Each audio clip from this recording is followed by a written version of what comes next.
Alkali metals. In the world of chemistry, we have number of metals such as S black, D black, P black, as well as F black.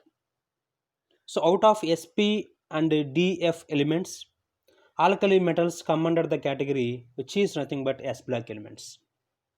S black elements, the electron which is entering into the s orbital, so that's why this is come under the category which is called as S black elements. Alkali metals and alkaline earth metals, which are nothing but group 1 and group 2 metals, are come under the category of S black elements. Alkali metals are different types.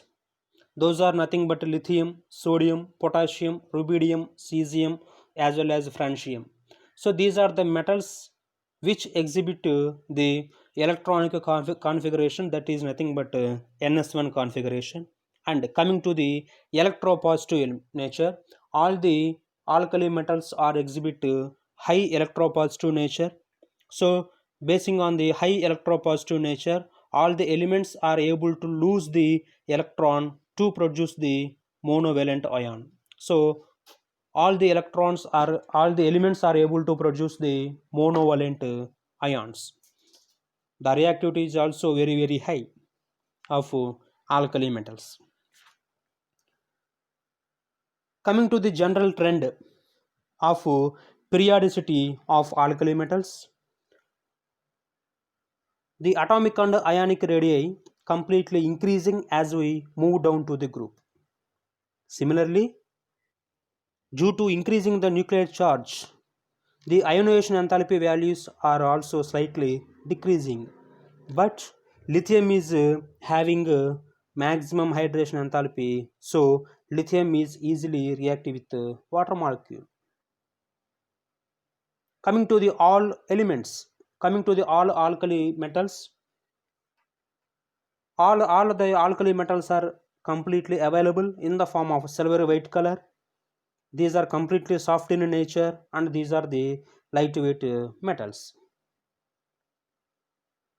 As compared to the weight, as compared to the sodium, potassium is a very lightweight compound.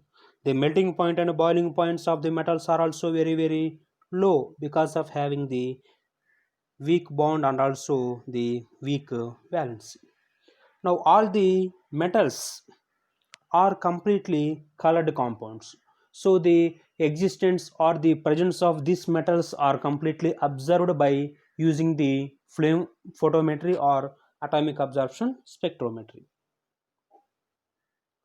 Alkali metals are able to exhibit the diagonal relationship with the group 2 metals, that is nothing but lithium and magnesium.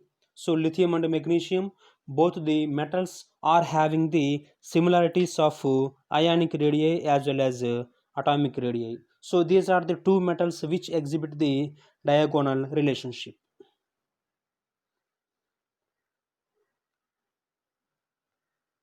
Next, start with the chemical properties of alkali metals. Alkali metals are easily react with air to produce the number of the compounds. Lithium is the metal which is able to produce lithium monoxide, and sodium is the metal which is able to produce the peroxide. In addition to the lithium and sodium, all the remaining metals such as rubidium, potassium and cesium produce the superoxides. And coming to the reactivity towards water molecule, all the alkali metals are able to produce the hydroxides.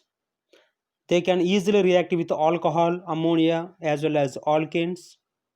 When alkali metals is kept inside the water, there is the explosion takes place. So this is the reason why the most of alkali metals are kept in the kerosene. So there is the diagonal relationship of lithium with magnesium due to the similar electronegativities, and both metals are quite hard.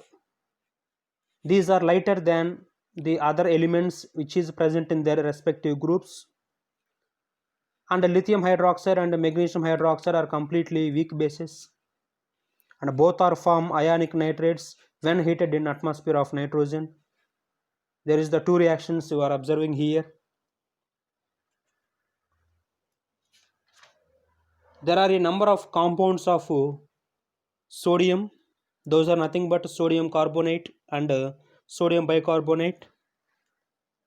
Coming to the sodium carbonate is also called as washing soda.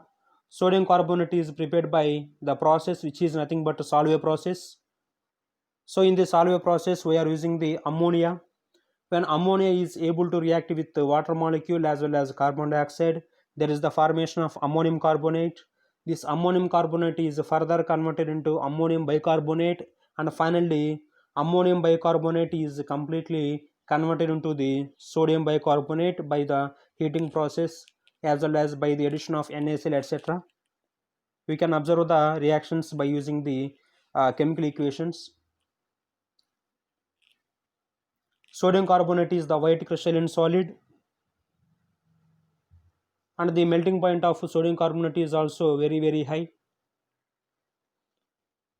Due to these reasons, sodium carbonate is used for the water softening process, and which is completely used for the manufacture of the paper as well as lab reagent itself. The next compound is nothing but sodium chloride.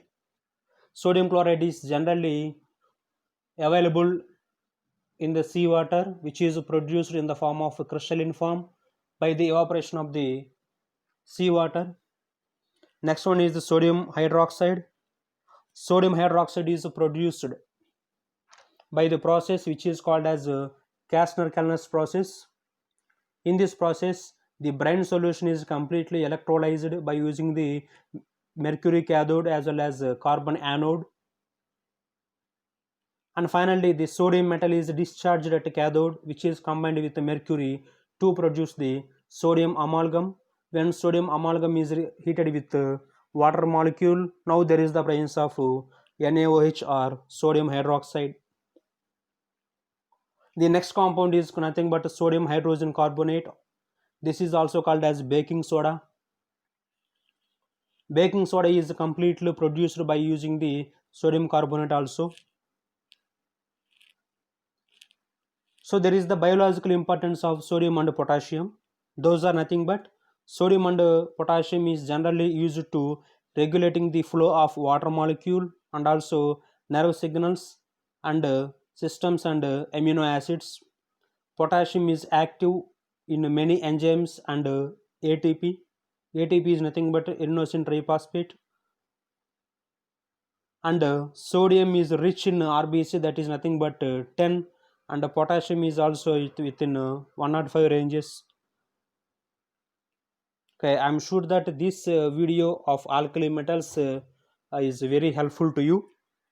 Okay, stay subscribed to this channel for more interesting videos. Thank you very much.